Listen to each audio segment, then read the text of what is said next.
पत्नी जी का खुश होना तो लाजिमी था, क्योंकि उनकी मम्मी जी का फोन आया था कि वे आ रही हैं। मेरे दुख का कारण यह नहीं था कि मेरी सासू जी आ रही हैं, बल्कि दुख का कारण था कि वे अपनी सोराइसिस बीमारी के इलाज के लिए यहाँ आ रही हैं। यह चर्मरोग उनकी हथेली में पिछले 3 वर्षों से है, जो ढेर सारे इलाज के बाद भी ठीक नहीं हो पाया।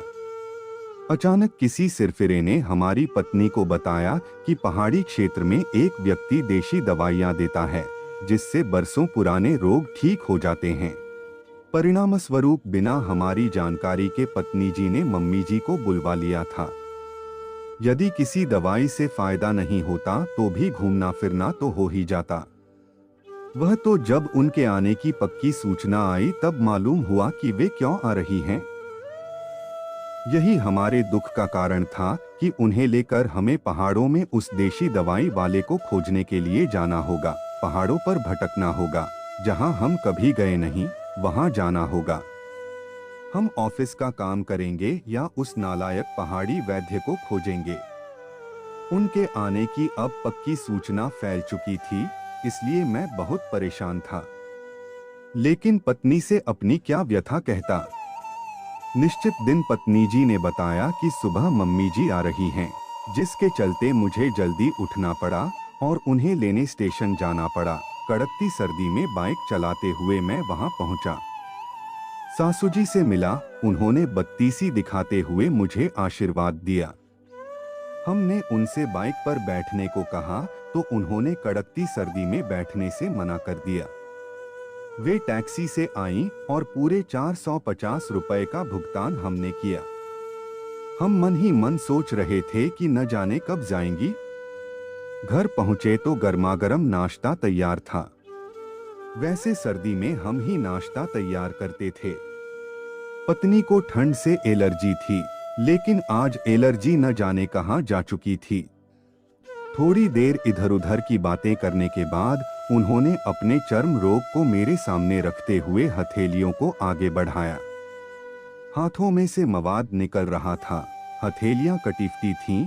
बहुत तकलीफ है, जैसे ही इसने बताया मैं तुरंत आ गई। सच में मम्मी 100% आराम मिल जाएगा, बड़े उत्साह से पत्नी जी ने कहा। दोपहर में हमें एक पर्चे पर एक पहाड़ी वैद्य झुमरूलाल का पता उन्होंने दिया। मैंने उस नाम पते की खोज की, मालूम हुआ कि एक पहाड़ी गांव है जहां पैदल यात्रा करके पहुंचना होगा, क्योंकि सड़क न होने के कारण वहां कोई भी वाहन नहीं जाता। ऑफिस में ऑडिट चल रहा था। मैं अपनी व्यथा क्या कहता। मैंने पत्नी से कहा, आज तो रेस्ट कर लो, कल देखते हैं क्या कर सकते हैं। वह और सासू जी आराम करने कमरे में चली गईं। थोड़ी ही देर में अचानक जोर से कुछ टूटने की आवाज आई। हम तो घबरा गए। देखा तो एक गेंद हमारी खिड़की तोड़कर टीवी के पास गोल गोल चक्कर लगा रही थी। घर की घंटी बजी, मोहल्ले के 2 से 3 बच्चे आ गए। अंकल जी गेंद दे दीजिए, अब उन पर क्या गुस्सा करते। गेंद तो दे दी, लेकिन पर्दे के पीछे से आग्नेय नेत्रों से सासू जी को देखकर हम समझ गए थे कि वे बहुत नाराज हो गई हैं। खैर, पानी में रहकर मगर से क्या बैर करते। अगले दिन हमने पत्नी जी को चपरासी के साथ सासू जी को लेकर पहाड़ी वैद्य झुमरूलाल के पास भेज दिया। देर रात वे थकी हुई लौटीं, लेकिन खुश थीं कि आखिर वह वैद्य मिल गया था। ढेर सारी जड़ी बूटी छाल से लदी हुई वे लौटी थीं। इतनी थकी हुई थीं कि कोई भी यात्रा वृत्तांत उन्होंने मुझे नहीं बताया और गहरी नींद में सो गई। सुबह मेरी नींद खुली तो अजीब सी बदबू घर में आ रही थी। उठकर देखने गया तो देखा मां बेटी दोनों गैस पर एक पतीले में कुछ उबाल रही थीं। उसी की यह बदबू चारों ओर फैल रही थी। मैंने नाक पर रुमाल रखा, निकल कर जा ही रहा था कि पत्नी ने कहा, अच्छा हुआ आप आ गए, क्यों क्या बात है।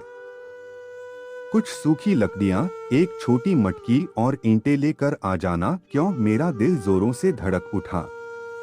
ये सब सामान तो आखिरी समय मंगाया जाता है। पत्नी ने कहा, कुछ जड़ों का भस्म तैयार करना है ऑफिस जाते समय ये सब फालतू सामान खोजने में 1 घंटे का समय लग गया था। अगले दिन रविवार था। हम थोड़ी देर बाद उठे।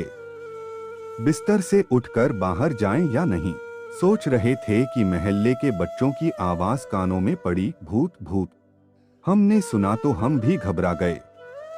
जहां से आवाज आ रही थी उस दिशा में भागे तो देखा आंगन में काले रंग का भूत खड़ा था।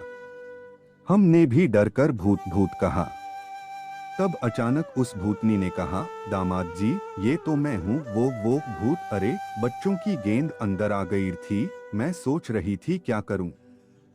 तभी उन्होंने दीवार पर चढ़कर देखा, मैं भस्म लगाकर धूप ले रही थी। वे भूत भूत चिल्ला उठे, गेंद वह देखो पड़ी है। हमने गेंद देखी। हमने गेंद ली और देने को बाहर निकले तो बच्चे दूर खड़े डरे समे हुए थे। उन्होंने वहीं से कान पकड़कर कहा, अंकल जी आज के बाद कभी आपके घर के पास नहीं खेलेंगे। वे सब काफी डरे हुए थे। हमने गेंद उन्हें दे दी, वे चले गए। लेकिन बच्चों ने फिर हमारे घर के पास दोबारा खेलने की हिम्मत नहीं दिखाई। मोहल्ले में चोरी की वारदातें भी बढ़ गई थीं। पहाड़ी वैद्य ने हाथों पर यानी हथेलियों पर कोई लेप रात को लगाने को दिया था, जो बहुत चिकना, गोंद से भी ज्यादा चिपकने वाला था। वह सुबह गाय के दूध से धोने के बाद ही छूटता था। उस लेप को हथेलियों से निकालने के लिए मजबूरी में गाय के दूध को प्रतिदिन मुझे लेने जाना होता था। न जाने वे कब जाएंगी। मैं यह मुंह पर तो कह नहीं सकता था, क्यों किसी तरह का विवाद खड़ा करूं।